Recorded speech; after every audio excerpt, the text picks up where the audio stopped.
the same thing. Me and my gang on the same thing. Yeah, me and my gang on the same thing. YouTube, it's your boy Jalil, back with another reaction video. Now, man, I'm cooking today. I'm reacting to Pelé, the greatest football player of all time, king of football, full documentary. Now, this video is by Documentary Central.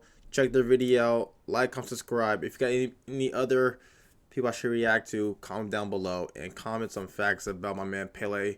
Rest in peace. I think he passed away. I'm not gonna lie. I don't remember this. Hold on.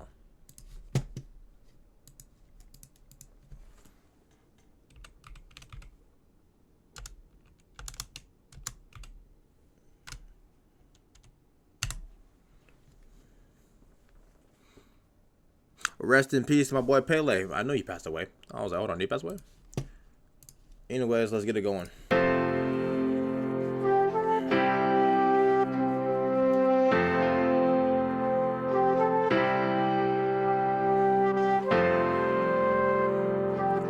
Hold on, when did he play? How was his Gutty? Me and my gang on the same thing. How was his Gutty, Pelé?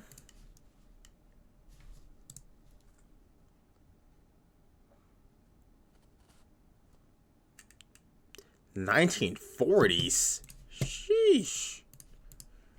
Okay, let's get it. King of football.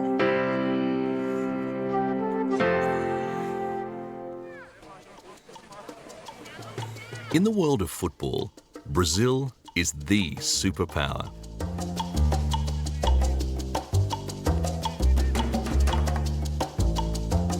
Damn.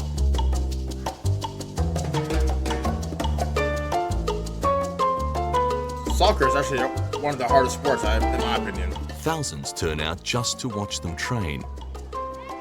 Today's Brazilian team contains superstars like Ronaldinho, Kaká, and Robinho. In Brazil, football is in the blood, and it has been like this for generations. Oh, damn. From the beaches of Rio to the back streets of Sao Paulo, there is always some sort of game going on. This passion for the game has produced many champions. But there is only one man. Damn, he got who is faked known out his as shoes. the king of football. Is that a curveball? Pelé.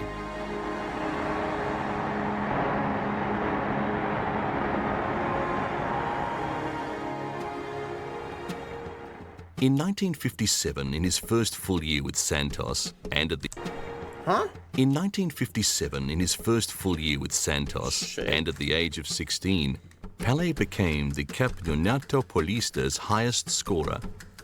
He remained the league's top scorer for 9 consecutive years. That's 17? The 1958 World Cup in Sweden, and immediately the young Pelé was in Brazil's national team.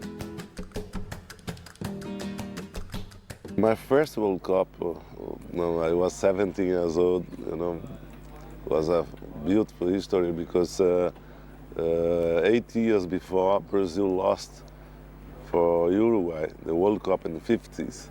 And my father was crying, with a lot of Brazilians there. And then my father used to say, oh, man should be strong, man doesn't cry. Then I saw my father cry when Brazil lost the game. Damn. Then I told him, Father, no, don't worry, I'm gonna win one World Cup for you, don't worry. I was 9 to 10 years old. Then 8 years late, I was in Sweden with Brazil with 17 years old. Brazil won the World Cup. That's a gift for God because I don't know why I promised to my father. It was Brazil's first World Cup, with Pelé scoring twice in the final against the host nation. In 1962 in Chile, Brazil won the World Cup for a second time.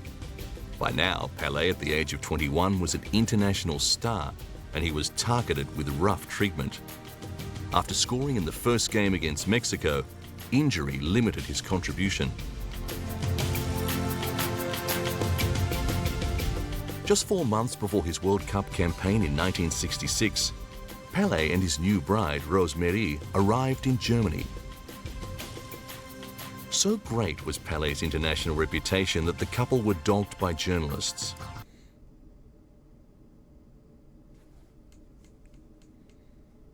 Hold on, bro. This man moving like that. Is that a private jet? Just 4 months before his World Cup campaign in 1966, Pelé and his new bride, Rosemarie, mind you, this is a racist era, so if you're black or after any type of black, they're gonna call you out of your name. For him to have these people worshiping him like this is insane. Arrived in Germany. So great was Pelé's international reputation that the couple were dogged by journalists. But Europe was interested in Pelé for other reasons. The top clubs had been trying to tempt him to play in Italy or Spain, but Brazil's national treasure was staying put at Santos. Oh, they're trying to get him to play for England? At the start of what they had hoped would be a private honeymoon, cameras and the press continued to be intrusive, placing enormous stress on their new marriage. Just one day after her wedding, Rosemarie was discovering what it would be like sharing her life with a superstar. Whoa, in front of my wife is crazy. Soon Pelé and Rosemarie would have their first daughter, Kelly Christina. The 1966 World Cup tournament was held in England, and having won the 2 previous cups, Brazil were the outright favourites. They lost. 6 of Pelé's Santos teammates were in the Brazil squad. Lula, the Santos coach, had stopped likening Pelé to other players, saying he was incomparable. Rival World Cup teams started focusing on Pelé and the other Brazilian playmakers. Gang, there's no arena. They're playing at a...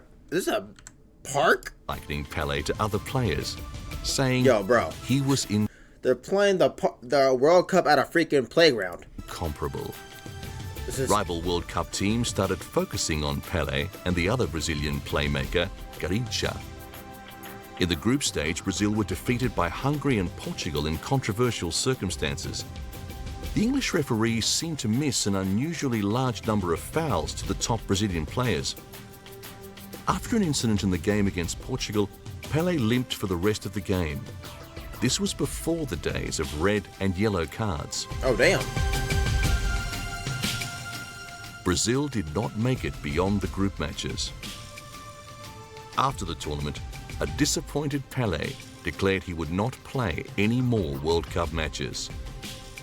So dazzling was Pelé's on-field performance that he was dubbed O Rei, the King. An act of parliament was passed to prevent Pelé being lured to Europe, and the Brazilian government ensured he was the most highly paid professional sportsman in the world. The Brazilian government said, bro, you're staying here, we got you with millions. Hold on, what in the aura? To prevent Pelé being lured to Europe, the King. An act of parliament was passed to prevent Pelé being lured to Europe, and the Brazilian government ensured he was the most highly paid professional sportsman in the world. The government? Y'all know how crazy that is. The government said, bro, you can have how much money you want. We are giving you money. That's insane. This dude's getting paid by the goddamn president and the government. Yo, bro. A wax effigy of Pelé was displayed in London, and he found himself moving in exalted circles. To this day, heads of state and politicians are still keen to meet the legend. And because he was so widely known as the King, crowning ceremonies became part of Pelé's ceremonial life. Crowning ceremonies? Crowning ceremonies became part of Pelé's ceremonial life. Museums around the world have different versions of Pelé's crown. Now Santos were touring the world during breaks in the domestic season to play exhibition matches. The effect of these games was astonishing. During the Nigerian Civil War, a truce was declared so that people could safely see Pelé play. The United... This guy guy's aura is insane. Yo.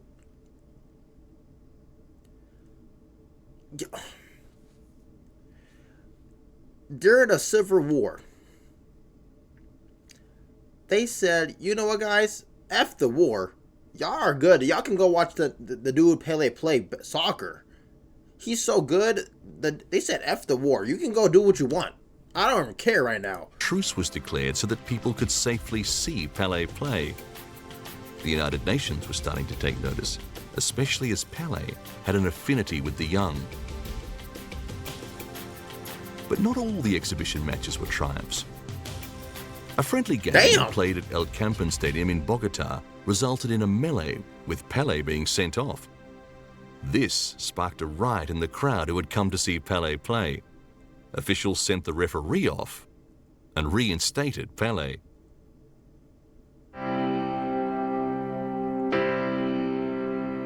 Wow. In November 1969, Pelé had scored his 999th goal. And in 1969, Pelé had scored his 999th goal. God damn. And in an away game against Vasco da Gama, the crowd were keen to see the Molissimo, Pelé's 1000th goal. When Andrada, Vasco's Argentine goalkeeper, prevented Pelé's first attempt, the crowd in Rio's Maracana Stadium were furious. Even Vasco da Gama fans. Damn. Damn.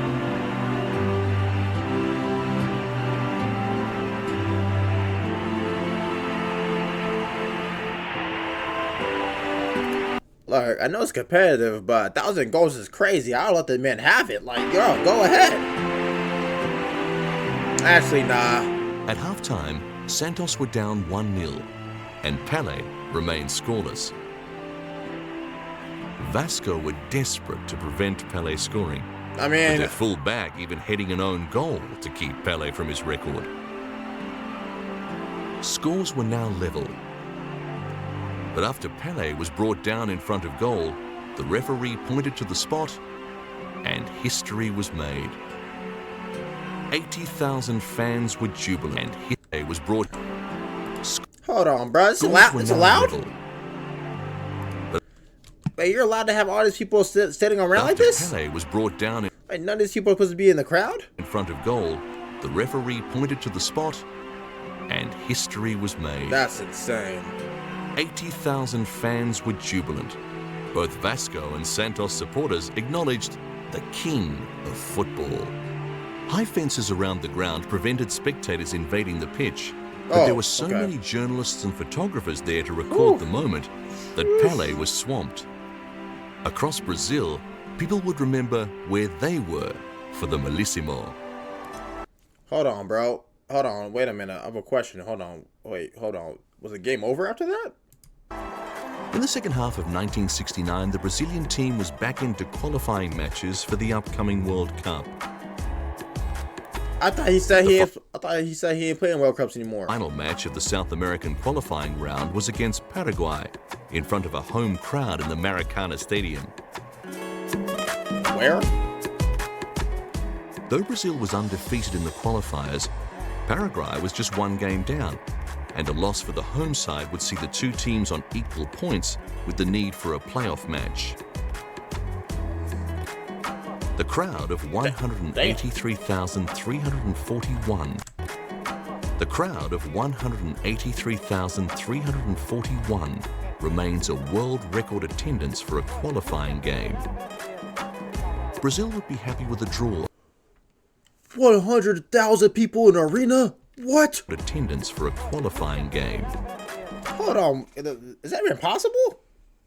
Is it... Hold on. What the heck?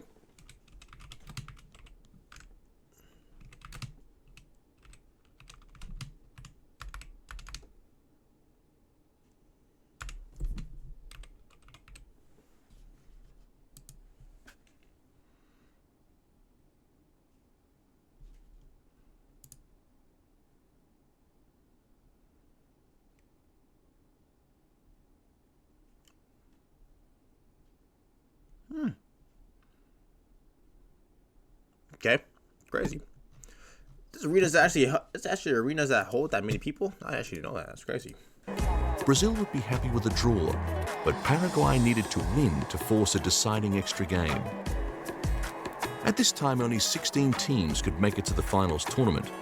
With England as the current cup holders and Mexico as the next host nation, both guaranteed positions, the contenders were playing for only 14 spots.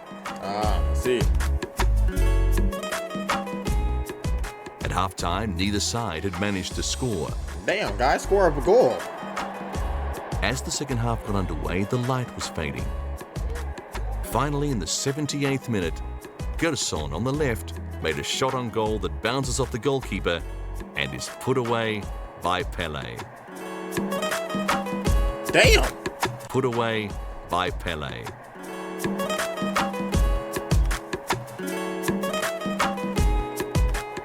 Brazil made it through to yet another World Cup tournament. To this day, it remains the only team to have been at every final series.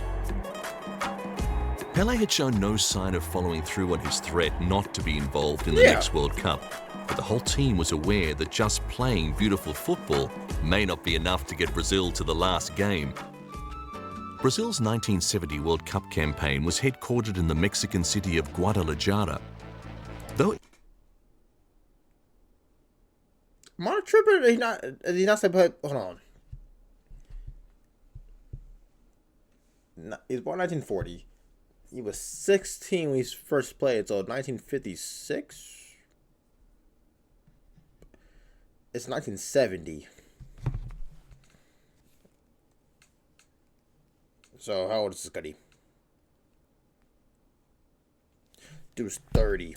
everybody was entranced by the footballing superstars, Did he play for a long ass time? they were not the favourites. Coach João Saldana, who had seen the team through a flawless qualifying campaign, had been making enemies. He said that Pelé and Tostão would not play in the same team, even suggesting that Pelé might be dropped.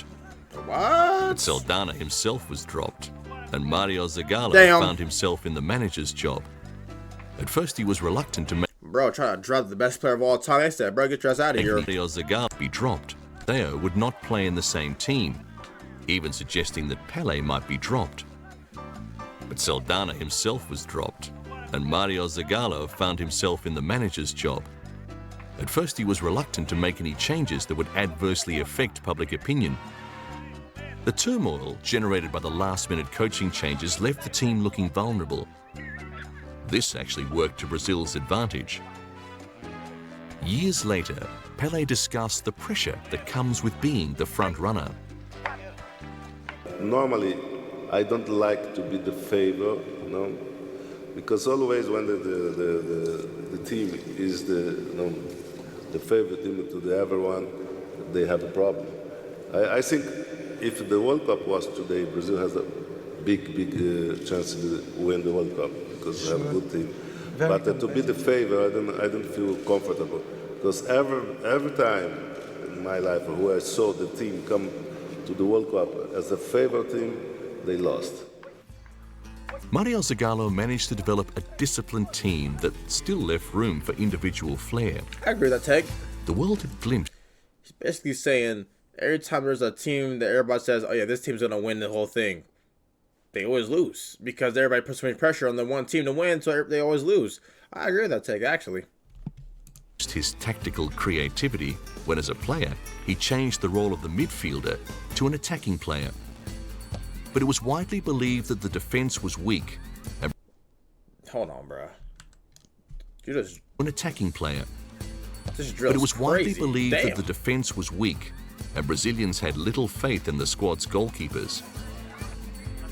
Playing alongside Pelé was Tostão. He regarded Pelé as a kindred spirit and had an understanding about where he would be. Jairzinho, kindred spirit, and had an understanding about where he would be. Am I tripping? And he had to throw the ball over his Pelé head. as a kindred spirit and had an understanding about where he would be. Jairzinho was another attacking goodness. player in an attacking team. He had just recovered from a twice broken right leg. Are these cutties twice broken, huh? What? In an attacking team. He had just recovered from a twice broken right leg. Twice is crazy. Are these guys hooping in sambas? Pelé was concerned about avoiding injury. Rough treatment had plagued his 2 previous World Cups. The tournament in Mexico would use a new system of yellow and red cards to make absolutely clear when a player was warned or sent off. In addition to his on-field and training duties, Pelé was now having to devote time to his young fans. He was good at this. In the month before competition started, Brazil played an unofficial friendly match against a combined team from Guadalajara City. The Brazilians needed to adjust to local conditions. Not only would the competition be held at the peak of summer, but altitude would be a factor. Guadalajara at 1,590 meters and Mexico City at 2,240 meters both presented difficulties for athletic ability. I agree. Any game time was valuable for the players to put into practice the guidelines that Mario Zagallo was giving them. Defenders were allowed to come forward if the situation was right. The team was rehearsing ways of transforming to different configurations without becoming vulnerable.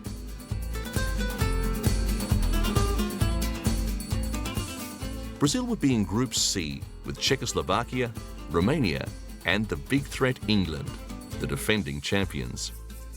The crowd at the Estadio Jalisco watched in awe as Zagallo's system kicked into action. The well-drilled team that still made allowance for players of genius was being watched closely by other World Cup teams too. England, who had a reputation as the best defenders, still felt that although Brazil had a devastating attack, they were fragile at the back. Critics were saying that a team of champions is not necessarily a championship team. Not many believed this, except the nervous audience back home in Brazil. Damn.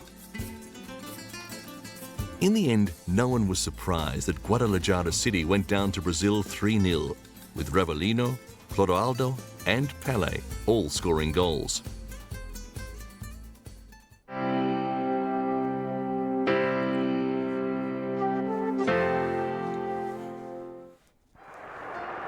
Early in the group phase, Brazil met England. Uh-oh. Satellite technology now meant games could be televised internationally. Oh, shit. Matches against European teams started at midday to suit European viewers. England started confidently with several long-range shots that tested goalkeeper Felix Miele. Hold on. If they start midday, wouldn't that mean it's nighttime for Brazil? Or am I yapping? Soon came a moment that lives in the memories of all who saw it. Pelé's shot on goal was perfect, but Gordon Banks's reflex save Did he use his head? on goal came a moment that lives in the memories of all who saw it.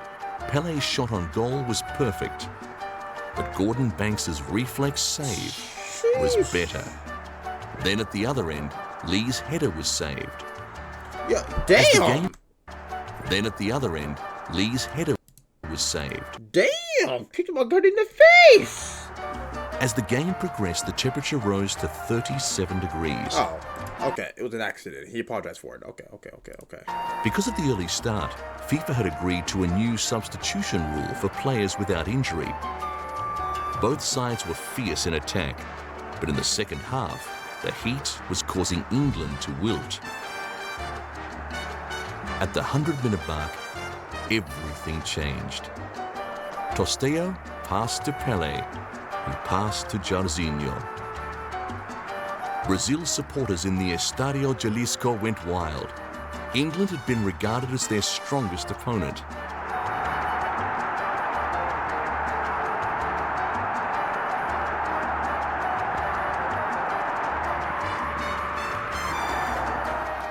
But England were not finished. Manager Alf Ramsey brought on Astle and Bell for Bobby Charlton and Francis Lee, and the team went all out for the equaliser.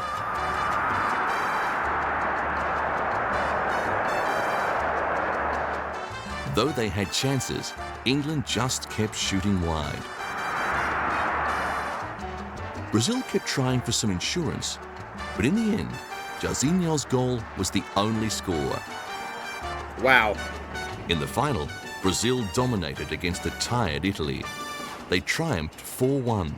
Damn. Brazil had won the Jules Rimet Trophy for a third time. This was the same trophy won by Uruguay at the first World Cup in 1930.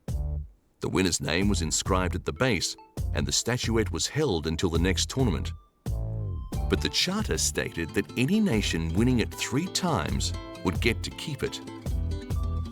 The prize had spent World War II hidden under a bed, and it had been stolen in England and buried, only to be dug up by a dog named Pickles. The golden statuette of victory would now stay with Brazil forever. But nothing is so simple. In 1983, the Jules Rimet Trophy was stolen from the Brazilian Football Confederation's headquarters in Rio. Of course it was. Though the thieves were caught, they had melted the trophy down, and the prize that Pelé and his teammates had worked so hard to win was lost forever. That's crazy. On July 18th, 1971, Brazil played Yugoslavia in another landmark match. Pelé had announced that he was retiring from the national team, and more than 138,000 announced the match. In 1971, Brazil played Yugoslavia in another landmark Bro, you're only 31 years old, bro. match. Fuck, I was retired for. Pelé had announced that he was retiring from the national team, and more than 138,000 packed the Maracanã Stadium to see Ori wear the Brazil shirt for one last time.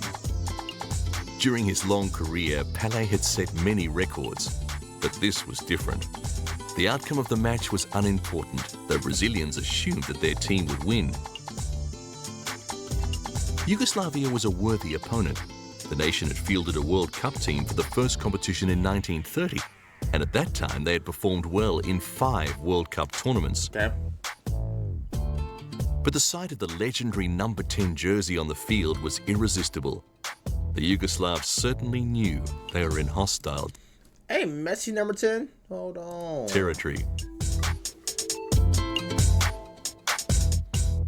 Every time Pelé went near the ball, the crowd went wild. Brazil would come out victors 2-0 with goals to Revellino and Gerson. Even though the king did not score, it didn't matter. Bro, being a goalie gotta be the worst position. I'm not After the gonna lie. final whistle, he was swamped by the press. Damn. Like so many times before, the crowd had come to see Pelé. He paid tribute to the Maracanã with a lap of honor.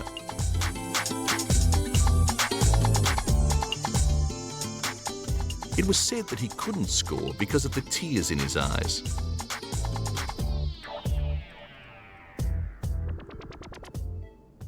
On a television show, Pelé explained why he was retiring from the national team.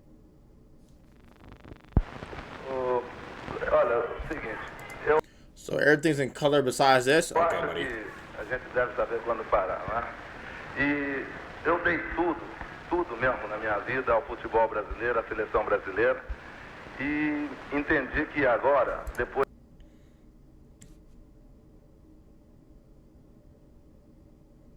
Hold on, bro. Is bro finna leave the team? do tricampeonato, chegou a hora de eu deixar, entendeu? Hey, you're 30. Eu completei 30 anos agora, não alcançaria chegar a outra Copa do Mundo, que é em 74 na Alemanha. Se chegasse, talvez eu só iria começar. Então eu resolvi dar oportunidade à seleção brasileira. Then viewers got a glimpse of an experiment with a new career path. Meu bem,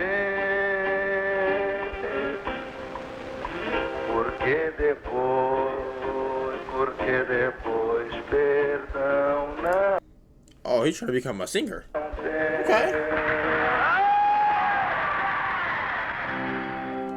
Oh, he's trying to become a singer. Hey, follow your dream, my brother. He said buy that Santos album. continued to play international exhibition games to show Pelé to the world. This match was against the Egyptian national side, the Pharaohs. Pelé was still playing well, and he could still draw a crowd. Never has a player been so strongly associated with one club. Pelé had helped to make Santos a dominant force in football, and Santos had made Pelé the best paid sportsman of his day. Yet there were problems with the king's finances. Unscrupulous business associates had sent him broke once, and Santos had helped him re-establish himself. Wait, hold on. He was broke? Pelé now had investments in a range of places to ensure against any recurrence of his previous money problems. W place, bro. W people. He was also guaranteed a share of the proceeds from Santos's off-season tours around the world, and he was starting to look beyond playing to the next stage of his life. A sportsman's playing career is necessarily short, and Pelé recognized that he was slowing down. Playing exhibition matches in distant places. Yeah, ain't Cristiano Ronaldo still playing? Ain't he like 70, bro?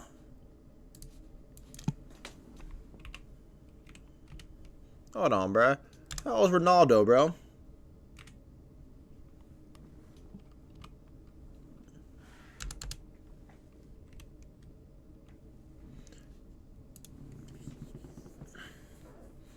He's 41. God damn, this nigga's net worth is 800 million? God damn. Yeah, bro, he's 31. I mean, 41. Does he not still play? He still plays. Yeah, Pelé was tripping, bruh.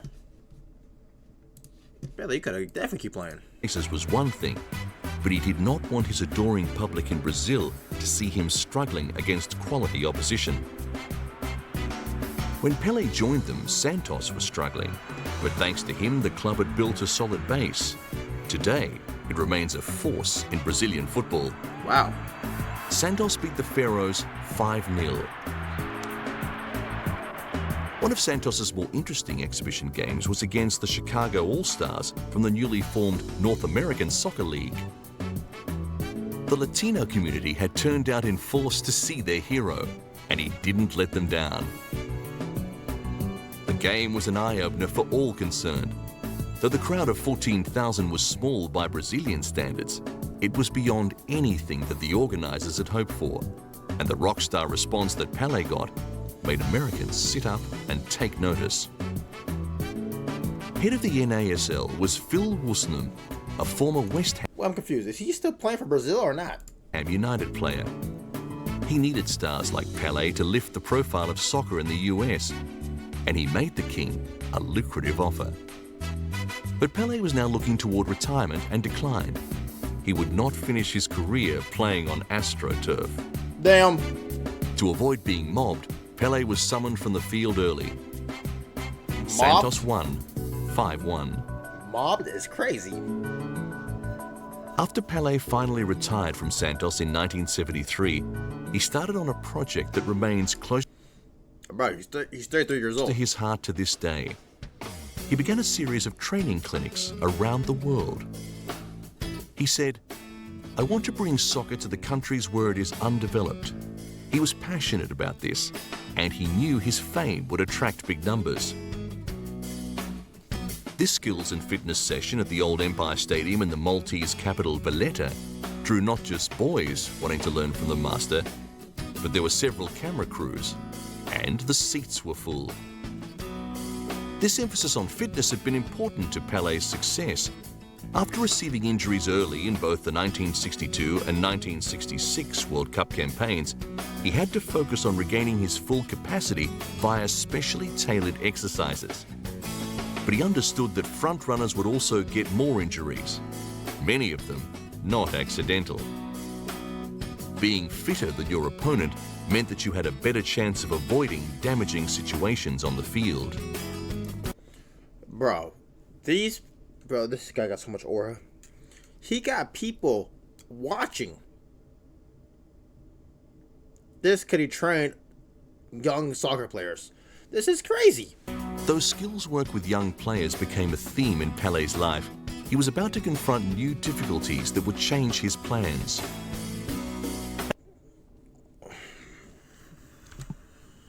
That's a crazy workout. As a minor shareholder in a rubber company, he had signed a document making him responsible for a corporate bank loan that had gone bad. For a second time, Pelé faced bankruptcy. Soon he and Rosemary were in New York signing a contract worth $4.5 million to play for the Cosmos in the NASL. Damn. This was a huge advance for the game in the US, but the people of Brazil were outraged that their hero had sold out to the Americans. I mean, shit. Yo, bro, this cut is filed for bankrupt. I don't believe he's actually bankrupt. I don't think he's broke, bro. However, Pelé had driven a hard bargain. Cosmos owners Warner Communications, as part of the deal, had agreed to establishing a football school for poor children in the Santos area. By the time the king ran onto the field wearing green and white, it was revealed that he had also insisted on a Brazilian-US program for the exchange of coaching expertise across a range of sports. The New York Cosmos were investing in big names. Germany's Franz Beckenbauer, the Kaiser, was also playing in green and white. Like Santos, New York Cosmos embarked on a series of high-profile exhibition matches. This one was against hard-hitting Italian team Lazio. Pelé's influence was now extending beyond his ability to score goals. He was one of a select few that started lifting the profile of the round ball game in the United States. But most of the players had taken positions at Cosmos late in their careers and soon realized that the standard was not all that good. Team harmony and discipline had fractured, with Brazilians only passing to Pelé and the few American players complaining about the domination of their English teammates. And the NASL was messing with the rules. Americans didn't like seeing drawn matches, so if a game was still even after extra time, one player starting from the 35-yard line would dribble toward goal in an attempt to beat the goalkeeper. For his first 2 seasons at the New York Cosmos, Pelé, though he was bringing fans through the turnstiles, was not able to make much of an impression on his new team's standings. Other teams in the North American League were reluctant to follow the Eastern club's lead and spend so lavishly on fading stars. Infighting within the team continued. That's crazy. It was as though the Cosmos was a team shaped by accountants, not by a strong and visionary coach. Damn. Pelé's enthusiasm dwindled, and he began fulfilling only the bare necessities of his contract. He was losing condition, and it looked as though his final year with New York would end in disgrace. Oh, damn. But halfway through the season, a very sudden change of coach brought quick results. The match against Lazio was typical of Pelé's time with the Cosmos. Their games were well attended, with the giant stadium regularly seeing crowds of 40,000, but results were patchy. They lost to Lazio 3-2, and little was done to achieve long-term support for the game in the United States. With Pelé's playing days coming to an end, the Cosmos organized a tour so the world could say farewell to the king of football. I feel very, very, very sorry because I love soccer. And it's like a part of my life I lost. But it's very important when you stop in good shape, when you can't stop in good shape. Of course, I'm gonna miss a lot. I'm gonna be around. I'm gonna stay in a nice state. I asked to the coach if I can practice with the teammates sometimes. But it's important you stop when you are in a good position, in the top of your career. I know I'm gonna miss, no doubt about it. Are you gonna go back to Brazil? Yes, October I'm back to Brazil, and Wait. Who asked that? I heard they're in Japan. things there, and then maybe in the season I stay 2 months, 2 months and a half, 3 months with the team at the Cosmos because I want to see games, to be around. After Tokyo, the New York Cosmos continued on to Calcutta, where they would meet Mohun Bagan, Asia's oldest football club. The reception at the airport was overwhelming. Damn. Everyone knew that Pelé was popular, but this was something different. It was clear that he had become a global brand. Other players like Giorgio Chinaglia were ignored. Chinaglia would go on to become the Cosmos' most prolific scorer. Defender Brian Rowan was also bemused with the media response his teammate was being subjected to. The match against Mohon Bagan in front of 100,000 people was a 2-2 draw, but the result was not important. People just wanted to see Pelé play, and increasingly, just to see Pelé. He was accustomed to the media glare, and his easy, polite manner endeared him to the public. Always when they come in another count, a foreign count, I try to make the people happy, because I know everybody is the same in life, you know? Then I love the people love me. But this was the end of his playing career, and he was uncertain about what to do next.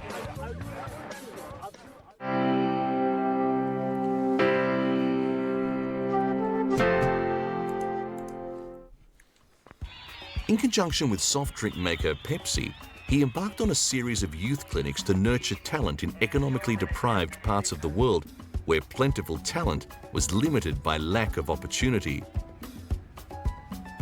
He had no interest in a coaching role, yet he wanted to stay close to the game.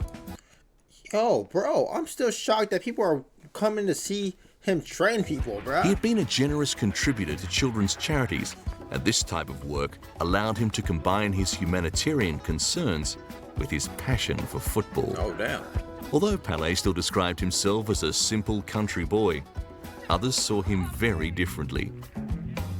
Just after his retirement from football, Brazil's ambassador to the United Nations said of Pelé, he spent 22 years playing soccer. Damn. And in that time, he has done more for goodwill and friendship than all. Damn, so he's 38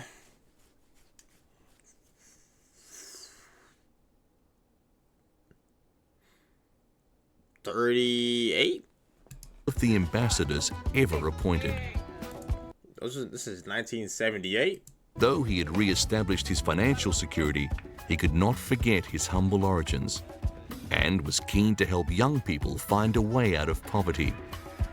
Here in Kenya, football had huge grassroots popularity, and although the athletic ability of the young players showed great potential, none were making the jump to international teams. Pelé had influenced young people's attitude to the game in Brazil, and he was working to have players from developing countries take on a similar role. This became a media quest to find the next Pelé. And to this day, talented young footballers are burdened with the epithet, the new Pelé. But for Pelé, these types of football clinics were about more than just improving skills. He believed to be a good player, you had to be a good person. These training exercises should also build character.